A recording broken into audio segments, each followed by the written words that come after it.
meron tayong iba't ibang bitterness sa buhay natin. At minsan sinasabi nga nila, ang palaya ba ako? Ayan, di ba, no? At kung minsan naman, sinasabi natin, tayo ay hindi nawawalan ng pag-asa. Meron pong ako'y babahagi sa inyo sa ating devotion na ito ay isang napakaganda at pwedeng inspirasyon. Ito po ay continuation ng buhay ni Naomi. At sa aklat po ni Ruth ay ganito ang sinasabi, chapter 1, verse 8. Ngunit sa daay sinabi ni Naomi sa kanyang dalawang manugang, umuwi na kayo sa dati ninyong tahanan at manira sa inyong mga nanay kung paano naging mabuti kayo sa mga yumao at sa akin, naway maging mabuti rin sa inyo si Yahweh. Ito po ay pinamagatan po natin from bitterness to hope, mula sa kapaitan hanggang sa pag-asa.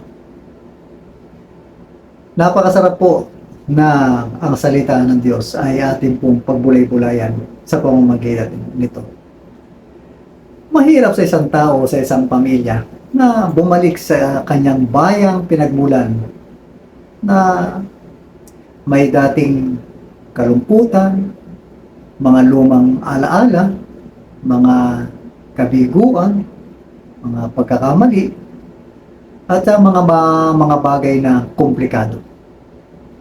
Si Noemi ay bumalik mula sa Moab na may disappointments at bitterness. Para sa kanya, ang Moab ay nagdala ng kamatayan dahil dito nga nawala ang kanyang asawa at ang kanyang mga anak. At pagkawala ng iba pa para sa mas mahalaga sa kanya. At sa sakit ng kalooban ay maaaring ganon din tayo. Mararamdaman natin at maranasan natin yung pagkawala natin ay ganon din si Naomi. Sinabi niya at sinisisi niya ang Diyos sa ganitong pangyayari. Minsan, napakahirap na makita at madama ang presensya at pag-ibig ng Diyos sa ganitong mga sitwasyon. Sa pagbabalik ni Noemi, gayon pa may hindi siya nag-iisa. No, como sinabi niya sa kanyang mga manugang, umuwi na kayo sa inyong mga nanay, sa inyong dating pinagmulan. Pero, si Ruth ay isang manugang na babae, ay piniling sumama sa kanya na nagsasabing, ang iyong bayan ay magiging aking bayan. Ang iyong Diyos ng aking Diyos.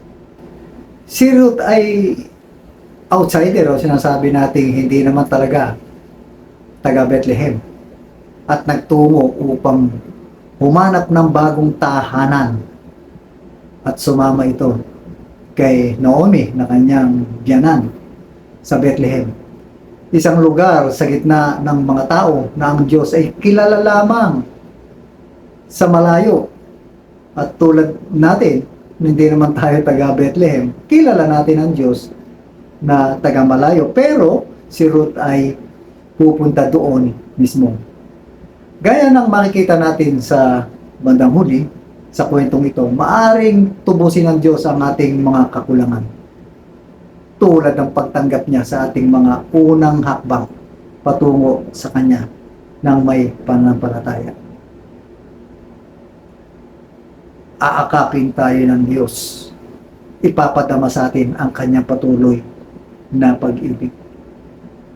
Kahit na ang pananaw ni Noemi ay madilim sa puntong ito, ang salita ng Diyos ay nag-aalok ng isang sulyap ng pag-asa na ang pag-aani ay darating.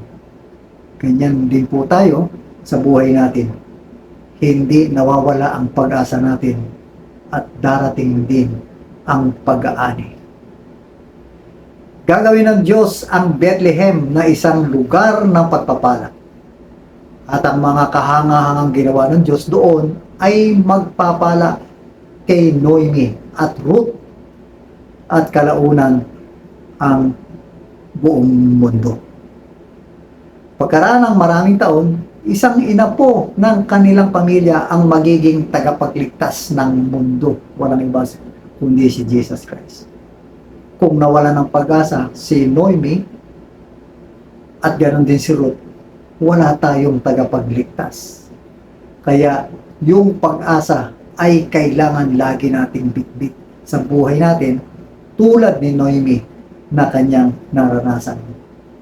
Nangako ang Diyos na magdadala ng pagpapala sa lahat ng makatagpo sa kanilang tahanan mula sa ating Panginoong Kristo. Ngayon, bago ako magtapos, ito po ang tanong.